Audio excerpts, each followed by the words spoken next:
Hello guys, for today's videos tayo po ay magluluto na naman ng chicken feet or fried adobo.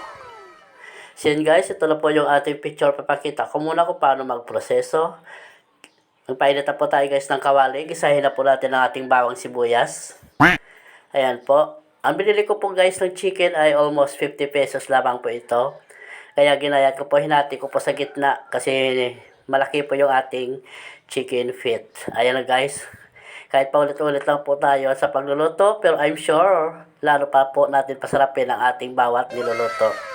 Ayan na po, napalambot ko na po ito yung ating chicken feet. Kaya ginisa ko na po ito.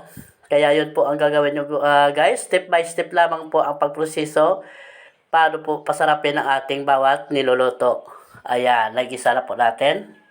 Kaya mag-ano po tayo ng ating sabaw yung natira.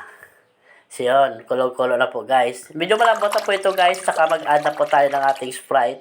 Dito po natin siya palambutin uli. Pero I'm sure guys, napakalambot na po ito yung ating chicken feet. Kaya ito po ang ating second step po ay pakaluin po natin siya sa Sprite. Masarap po ang mga niluluto natin guys. Lalo-lalo na po at maraming mga ingredients ang ating mailagay. Mag-add na po tayo ng konting toyo lamang po or silver swan. Ayan po. O, di ba guys?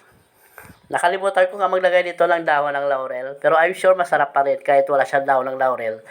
Minsan nga masarap ito guys lagyan ng ng lemongrass. Ayan, nag-add na po ako ng konting suka. Ang ginagamit ko po guys ng suka ay sukang niyog po ito. Isa po ito ay napaka-organic na suka at saka purong suka po talaga siya na walang halo. Ayan, mag-add po tayo ng seasoning.